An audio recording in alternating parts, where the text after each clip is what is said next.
अस्सलाम वालेकुम। आज मैं आपको पीटीआई की जो गवर्नमेंट ऑफ केपीके की जो जिनका दावा था कि हम एक मदीना की इस्लामी रियासत बनाएंगे, उसकी इतनी बड़ी मेगा करप्शन का स्कैंडल मैं आपको बताने जा रहा हूँ। और जब सुन के आपका दिल भी जलेगा और अफसोस भी होगा। वैसे तो उनके करप्शन के बहुत बड़े बड़े कारनामे हैं, लेकिन जो ताज़ा तरीन करप्शन का कारनामा सामने आया है वो हमारे राजा अरुण साहब मेरे साथ सीनियर करस्पॉन्डेंट हैं ARY के और सीनियर साथी हैं, वो भी आपको बताएंगे कि अयूब मेडिकल कम्प्लेक्स जो हजारा डिवीजन का सबसे बड़ा हॉस्पिटल है, उसके अंदर 38 करोड़ की MRI मशीन खरीदी गई है, लेकिन वो MRI की मशीन जमीन खा गई, आसमान खा गई, उसका कोई पता नहीं और इन्होंने डकार भी नहीं लिया।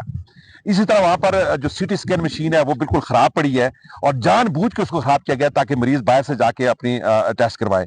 इस तरह जो बाकी वहां पर सामान खरीदा जाता है, जैसे राजा साहब आपको बताएंगे कि डेंटिस्ट्री के अंदर एक जो चेयर है जिसकी कीमत 4 लाख है एक्चुअली और 14 लाख में खरीदी गई है।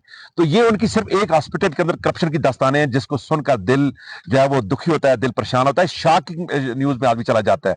हमें अफसोस है कि पीटीआई ने दावा किया था कि हम करप्शन को खत्म करेंगे, मदीना की इस्लामी रियासत कायम करेंगे, लेकिन उनके नाक के नीचे इतने बड़े पैमाने पर करप्शन हो रही है। और न सिर्फ हॉस्पिटल में करप्शन हो रही है, बल्कि आप जिस डिपार्टमेंट में जाएं, आप महकमा माल में चले जाएं, महकमा हेल्थ में चले जाएं, महकमा एजुकेशन में चले जाएं, किसी भी शोबे में चले, करप्शन उरूज पे है। अदारे कोई काम नहीं कर रहे, अदारों के अंदर मुलाजमीन हड़ताल पे, आप देखते हैं रोजाना सुनते हैं कि पटवारी हड़ताल पे हैं, डॉक्टर हड़ताल पे हैं, टीचर हड़ताल पे हैं। तो मफलूज हो गया, अमन अमान की सूरत हाल ये है कि लोग मर रहे हैं और इनको कोई परवाह नहीं है। तो ये वो करप्शन की दास्तान है। इसलिए मैं पाकिस्तानी कौम के नौजवानों से कहता हूं कि शराब की तरफ ना भागो। ये करप्ट तरीन हुकूमत है और इनकी कोई मैनेजमेंट नहीं है, इनके अंदर कोई सलाहियत नहीं है। इन्होंने हमारे केपी को पिछले 13-14 साल तबाह बर्बाद कर दिया है। वो केपी जो अपने रूट की तरफ जा रहा था वो अब जवाल की तरफ जा रहा है। तो मुझे उम्मीद है कि पाकिस्तानी कौम को होश आएगा और इन लोगों के खिलाफ बोलेंगे। मेरे साथ राजा अरुण साहब जो सीनियर कॉरेस्पोंडेंट है, मैं उनसे पूछूंगा कि इस करप्शन की दास्तान के पीछे क्या असल वाकयात है। राजा साहब कुछ थोड़ा सा बताएं। शुक्रिया भाई साहब। जैसे आपने कहा कि खैबर पख्तूनख्वा में पाकिस्तान तहरीक इंसाफ की तीसरा ये टर्नओवर है। जब दूसरा टर्नओवर था, महमूद खान साहब वज़ीर आला थे, उस वक्त ये MRI मशीन LC खुलवा कर, LC अभी खुलती है जब आप पेमेंट करते हैं बैरून मुल्क, वहां से मंगवाई गई है। अब हैरत इस बात की है कि अयूब टीचिंग अस्पताल में अगर वो लाई गई है तो पुरानी मशीन कहाँ गई है। तो इस मीन सख्त अकायद तो यही है, यकीन तौर पर हमारे पाकिस्तान तहरीक इंसाफ के लोग जो नौजवान कारकुनान है वो तो नहीं मानेंगे, लेकिन वो मशीन जो है मुझे लगता है कि उस दौर में ही, महमूद खान साहब के दौर में ही किसी प्राइवेट अस्पताल पर फरोख्त कर दी गई है। लेकिन यहाँ पर देखा जाए तो जिस तरह मुश्ताक नगानी साहब कामा कमेटी इसके जो चेयरमैन बने हैं, उन्होंने मीटिंग की है, अब इसको वो हाईलाइट तो हो चुकी है ये बात।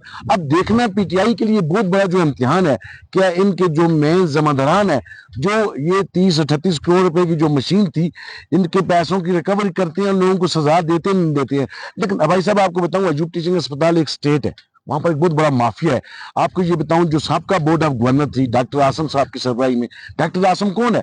सब लोग जानते हैं डॉक्टर आसम कौन है। यकीनी तौर पर वो किसके दोस्त है, किसके साथी है, उनका ताल्लुक किससे है, इस हवाले से देखा जाए दूसरी दफा उसको चेयरमैन बना गया है। उनके दौर में ये सारा वाक्य हुआ MI का। इसके अलावा अगर देखा जाए टीचिंग अस्पताल के अंदर बड़े पैमाने का जो पर और दीगर डकैती पाई गई है, लोगों को गैर कानूनी तौर पर अपने मनपसंद लोगों को प्रमोशन दी गई है, प्रमोशन उनकी हुई है जी अपने मनपसंद। ये बोर्ड ऑफ गवर्नर की सबका जो गवर्नर बोर्ड था उसकी कारकर्दगी आपको बताऊं।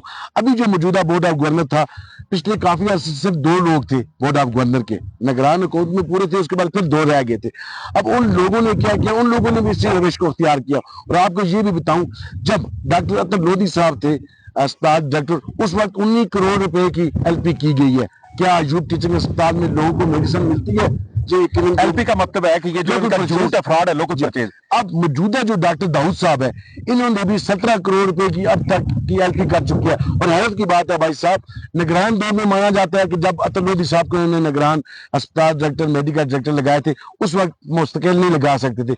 उसके बाद जो मौजूदा लोग हैं ये भी निगरान है, चाहिए तो ये इनके लिए एडवर्टाइजमेंट होता है, रेगुलर लोग डायरेक्टर, मेडिकल डायरेक्टर सारे लोग लगाए जाते हैं जितने भी लोग होते हैं, लेकिन ये निगरान लगाकर अपने मामलात हल करवा रहे हैं। मैं समझता हूँ ये करप्शन हमारे, अगर ये कहा जाए सूबाई हुकूमत से ढकी छुपी या नहीं है, मैं समझता हूँ सुबह के जो वज़ीर-ए-आला है, चीफ सेक्रेटरी है, जितने भी सेक्रेटरी हेल्थ होते हैं, इन सब के इल्म में है।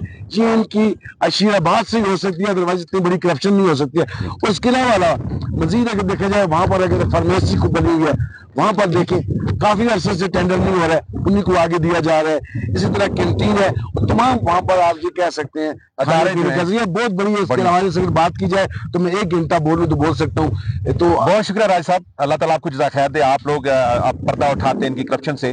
मैं पाकिस्तानी कौम से कहता हूं कि ऐसे करप्ट लोगों से जान छुड़ाओ। ये शराब है, दिखाते हो रहे करते हो रहे। तो इस तरह की करप्शन की ये जो दास्तान है, ये तो सिर्फ एक हमने बताई है कि पूरा सूबा खैबर पख्तूनख्वा पर है। मुझे उम्मीद है कि पाकिस्तानी कौम की आंखें खुलेगी और इन लोगों के खिलाफ उठेगी। जमात इस्लामी